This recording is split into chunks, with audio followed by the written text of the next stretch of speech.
महाकुंभ का समय था। हर बार की तरह इस बार भी गंगा की पवित्र जलधारा में स्नान करने का अवसर सभी को प्राप्त था। लेकिन इस बार कुछ खास था। इस बार महादेव ने भी गंगा में स्नान करने का निर्णय लिया था। गंगा, आज मैं तुझे नमन करता हूं।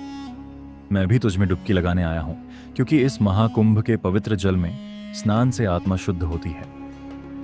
हे महादेव, मुझे अपार सम्मान है कि आप मुझे स्नान करने का विचार कर रहे हैं, लेकिन इस समय मेरे जल में एक नई शक्ति की आवश्यकता है। क्या हो गया गंगा? तुम्हारा जल तो सबको शुद्ध करता है, फिर क्यों तुम मुझे स्नान करने से रोक रही हो? नारद मुनि मुस्कुराते हुए, हे महादेव, इस बार का महाकुंभ खास है। इस बार गंगा के जल में उस दिव्य शक्ति का प्रवेश हुआ है जिसे प्राप्त करने के लिए साधक वर्षों तप करते हैं। ब्रह्मा समझाते हुए, महादेव, गंगा के जल में स्नान करने से पहले यह सत्य जानना जरूरी है कि इस बार महाकुंभ के जल में वह शुद्धता है जो साधकों की तपस्या से प्राप्त हुई है। तुम्हारा स्नान हमारे देवलोक के लिए एक नया अध्याय होगा, इसलिए इसे स्थगित किया गया है। गंगा, आदर से, महादेव, आप साक्षात ब्रह्मा के रूप में हैं। आपके पास अपार शक्ति है।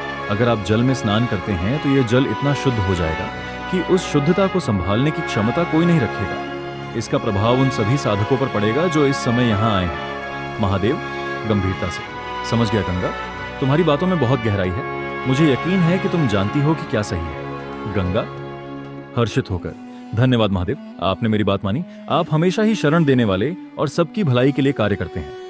महादेव मुस्कुराते हुए, गंगा, मैं हमेशा तुम्हारे साथ हूं। तुम्हारी पवित्रता से संसार को शुद्ध मिलती है। तुम्हारे जल में स्नान करना हम सबके लिए सर्वोत्तम होगा, लेकिन तुम्हारी शक्ति की रक्षा करना भी जरूरी है। इस प्रकार महादेव ने अपने महान कार्य को समझते हुए गंगा में स्नान नहीं किया। उनकी पूरी तात्विकता यही थी कि किसी भी शक्ति का उपयोग केवल आवश्यकता और भलाई के लिए ही होना चाहिए।